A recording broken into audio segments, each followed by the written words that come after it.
बच्चे। बच्चों के बारे में सोच के सबसे पहले हमारे दिमाग में क्या आता है? छोटे से क्यूट से दिखने वाले, चार पैरों पे चलने वाले। जानवर नहीं, इंसान के बच्चे।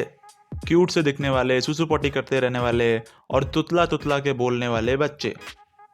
लेकिन जहां पे एक टाइम पे बच्चों को भगवान का रूप माना जाता था, वहीं पे आज के ज़माने में बच्चों को बच्चा ही नहीं माना जाता, क्योंकि आजकल तो बच्चे पैदा ही नहीं हो रहे, सीधे बाप पैदा हो रहे हैं। तुम लोग को याद होगा जब बचपन में मम्मी हम लोग को कोई काम करने के लिए भेजती थी, बाहर कोई सामान लाने के लिए, तो हम लोग को टिप के तौर पे 2 रुपए 5 रुपए ऐसे दे देती थी कुछ सामान वगैरह लेने के लिए अपने लिए, जैसे कि टॉफ़ी वगैरह, चॉकलेट, जो भी हमें पसंद हो। वहीं पे आजकल के बच्चों को उनके पेरेंट्स 2-5 रुपए नहीं, 500 रुपए दे रहे हैं, वो भी per month as pocket money. 500 रुपए एज पॉकेट मनी।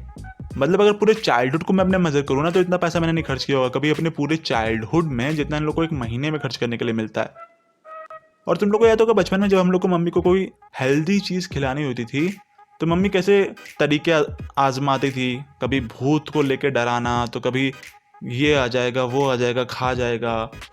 और हम लोग को ज़बरदस्ती, हमें जो चीज़ें नहीं पसंद होती थी, जो सब्जियां नहीं पसंद होती थी, जो खाने की चीज़ें नहीं पसंद होती थी, वो हम लोग को ज़बरदस्ती खिलाती थी।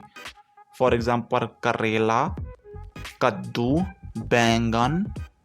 एक तो इन सब्जियों के नाम कितने अजीब से होते हैं यार, करेला, बैंगन। अगर ये किसी मिठाई के नाम भी हो तो मैं ना खाऊं यार। जब नाम ही नहीं अच्छे तो खाने में कैसे अच्छे हो सकते हैं भाई साहब। और आजकल के बच्चे क्या खा रहे हैं? पिज्जे, बर्गर। अरे मैं अगर साल भर में एक बार भी मम्मी से बोल दूं, साल भर में एक बार, कि मम्मी एक बार एक पिज्ज़ा खिला दो, एक बर्गर खिला दो, तो मम्मी कहती है ये सब क्या खा रहे हो, ये सब अंग्रेज खाते हैं। अरे पराठा सब्जी खाओ, रोटी सब्जी खाओ, दाल चावल खाओ, ये सब तुम्हारे खाने की चीज़ें थोड़ी ना, अभी तुम बच्चे जब बड़े हो जाना तब खाना। और ये लोग कैंटीन में जाके लंच के लिए, अपने रिसेस के लिए ये लोग खा रहे हैं बर्गर, पिज्जे। सीरियसली? एक टाइम था, हम लोग का टाइम, जब हम लोग को अर्जी लगानी पड़ती थी पापा के पास, एक एक 2-2 3-3 4-4 महीने पहले, अगर कुछ भी लेना होता था तो। और वो भी कोई बड़ी चीज़ नहीं, छोटी मोटी चीज़ें। अगर एक कंपास बॉक्स लेना होता था, एक लंच बॉक्स लेना होता था, एक नया बैग लेना होता था, अगर नए जूते लेने होते थे, अगर नए कपड़े लेने होते थे, तो 4-4 5-5 महीने पहले अर्जी लगानी पड़ी थी कि पापा ये सामान लेना है। तब 4-5 महीने के बाद, काफ़ी सोच विचार करने के बाद, 5-6 प्राइम मिनिस्टर को बुलाने के बाद, एकदम घोर सोच में डूबने के बाद, ये डिसीजन लिया जाता था कि हमें सामान दिलाना चाहिए कि नहीं दिलाना चाहिए। और अगर हम लोग फिर एलिजिबल प्रूफ होते हैं, तब फिर सामान मिलता था हम लोग को, वो भी काफ़ी ज़्यादा अजीब। फॉर एग्जाम्पल अगर हम लोग ने कपड़े बोले हैं, तो कपड़े हम लोग को हमारे 5 साइज बड़े ही मिलेंगे, क्योंकि अभी हम लोग बच्चे हैं ना, बड़े तो होंगे ही ना। और हमारी मम्मी की पारखी सोच इतनी ज़्यादा है कि वो अभी के लिए नहीं, हमारे 15-20 साल बाद के वर्जन के लिए सोचने लगती हैं। इंडियन मॉम्स का लॉजिक। और आजकल के बच्चों की फरमाइशें तुम लोग ने देखी है, कभी नोटिस की हैं?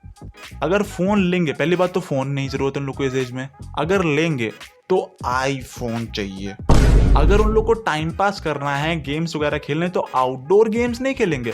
फुटबॉल, क्रिकेट, पकड़म पकड़ाई, हाइड एंड सीक, ये सब थोड़ी ना कोई खेलता है। खेलेंगे क्या? Video games, mobile games, PUBG, Fortnite. और वो भी मैं मना नहीं कर रहा हूँ कि ना खेलो यार, लेकिन आउटडोर गेम्स भी तो जरूरी हैं। इन सब के बाद आते हैं सबसे खतरनाक चीज, जिसे हम लोग को कभी बचपन में, पूरे बचपन में हम लोग जिससे हेट करते हुआ है, जो कि हम लोग के बचपन की सबसे बुरी यादों में से एक है, काइंड ऑफ, हमारा स्कूल। एक ज़माने में जहाँ पे टीचर्स हमें होमवर्क ना करने पर पनिशमेंट के तौर पे मुर्गा बनाते थे, वो भी आधा आधा घंटे, जब तक उनकी क्लास खत्म नहीं हो जाती थी। या फिर हम लोग को इतनी लंबी लंबी संटियों से 5-5 6-6 डंडे खाने पड़ते थे। वहाँ पे आज के ज़माने के बच्चों को पता है पनिशमेंट्स कैसे मिलती हैं? एक्स्ट्रा होमवर्क, वो भी थोड़ा बहुत, या तो कुछ बोलेंगे ही नहीं, प्यार से समझाएंगे, क्योंकि सॉफ्ट टोन से समझाना चाहिए ना बच्चे को, तब तो बच्चा सुनेगा। अगर एग्रेसिव होकर उसे मार पीट के समझाओगे तब थोड़ी ना सुनेगा। अरे ये सारी काम की चीज़ें, ये सारी बुद्धिमत्ता वाली चीज़ें तुम लोग को तब क्यों नहीं याद थी? इतना ज़्यादा कैसे इवॉल्व हो गया यार तुम लोग 5-10 साल में? गवर्नमेंट का तो अलग ही दिमाग खुल गया है। हम लोग की एजुकेशन पॉलिसी जो इतनी रद्दी थी, जो कि इतने टाइम से चली आ रही है, उसको आज तक तो कभी चेंज नहीं किया। और जैसे ही उन लोग को पता चला कि हम लोग पास आउट हो रहे हैं, स्पेशली मैं पास आउट हो रहा हूँ, ये मेरा लास्ट ईयर है स्कूल में, तो उन्होंने एजुकेशन पॉलिसी ही चेंज कर डाली। गॉड। और ये सब भी काफी नहीं था इन लोग के लिए। एक ज़माने में जहाँ पे हम लोग को लड़कियों के साथ बिठा दिया जाए तो हम लोग के लिए वो पनिशमेंट होती थी, हम लोग के लिए वो एम्बैरेसमेंट होती थी, हम लोग को बुरा लगता था, हम लोग को अजीब लगता था, हम लोग को लगता था कि हम लोग यहाँ से भागें जल्दी से जल्दी, हम लोग की सीट चेंज की जाए। वहीं पे आज के ज़माने में अगर बच्चों को बिठा दिया जाए ना किसी लड़की के साथ, तो वो कहीं से भी उनके लिए पनिशमेंट नहीं होने वाली है, वो तो उल्टा बेस्ट डे होगा उनकी पूरी लाइफ का। मतलब आजकल के 14-15 साल के बच्चों को गर्लफ्रेंड्स चाहिए। अबे यहाँ मैं 18-19 का सूखा सूखा बैठा हूँ, उन लोग को गर्लफ्रेंड चाहिए 15-16 साल की एज में, और कईयों को तो उससे भी कम में। अरे यार, तुम लोग की एज में अगर मैं लड़की बोलने जाता था ना तो मेरे मुंह से गलती से लकड़ी निकल जाता था, और इन लोग को चाहिए गर्लफ्रेंड्स। कुल मिला के हमारे ज़माने में पेरेंट्स, स्कूल, गवर्नमेंट सबने मिलके हमारी ली, और आजकल के ज़माने के बच्चों को फुल ऐश मिली हुई है, हर चीज़ में छूट। कभी कभी तो लगता है यार हम लोग अब इस जनरेशन में क्यों नहीं पैदा हुए, हमें लोग को क्यों झेलना पड़ा ये सब कुछ। लेकिन फिर खुशी भी होती है कि हम लोग ने जो मेमोरीज बनाई है, हम लोग ने जो कुछ मस्तियाँ की है, हम लोग ने जो ज़िंदगी जी है, हम लोग ने जो चाइल्डहुड जिया है, वो शायद आज के जनरेशन के बच्चे कभी नहीं जीने वाले, क्योंकि हमारी life was one of a kind bro, हम लोग की generation was one of a kind. So इसी अच्छे खासे हैप्पी नोट पे इस वीडियो को एंड करते हैं। अगर ये वीडियो आपको अच्छी लगी तो वीडियो को लाइक करें, कमेंट करके बताएं कि आपका चाइल्डहुड कैसा था, आपने चाइल्डहुड में क्या क्या मस्तियाँ की, किसकी छत टाप के आप गए आम तोड़ने, सेब तोड़ने, अमरूद तोड़ने। और चैनल को सब्सक्राइब कर लें ऐसी और वीडियोज़ के लिए। मैं जा रहा हूँ, बाय।